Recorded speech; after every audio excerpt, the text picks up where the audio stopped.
Alrighty, I know the front seat of my car is probably a weird place to do an unboxing video, but today I'm going to be looking at the X91 Hyperkin controller for Xbox, which is the 90s style controller for old guys like me who grew up with dog bone or other controllers. I mean, this one looks like a hybrid mix of the Sega Genesis and the Super Nintendo controller as far as shape goes. Button layout's pretty solid on the box, so before I get into this, I did take off the two seals on the back before this video so I could just slide this right off and get into the box. Now, as we can see here, we have the controller in this big plastic thing, so I'm just gonna take this out, and everything you need is right here. It looks like the wire's more than long enough for most living rooms. Obviously, since my Xbox is in my bedroom, gonna be using it there, but buttons feel pretty solid. I mean,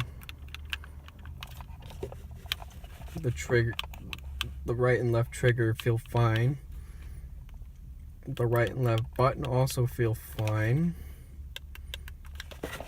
Yep, just double checking that left button, left trigger, everything feels fine. D-pad feels good. Joysticks press, and the little Xbox button presses, and I will be able to finish this video later when I go to test this bad boy out, because obviously I'm in the car. I don't have my Xbox with me, but I did want to get this out, and I probably will be testing this later. I'll probably do a little bit of classic Sonic with this controller, let you all know how it feels.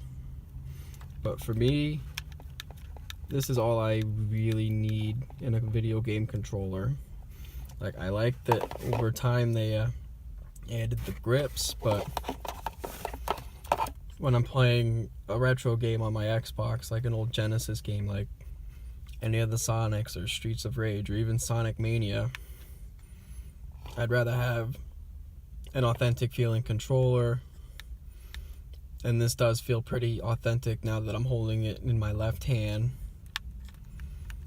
even though on our old controllers this was a D-pad and you just had your basic buttons. Obviously it's evolved since, and you gotta have your modern functionality on here, and really I can't wait to test it out both on a retro game and on a modern game.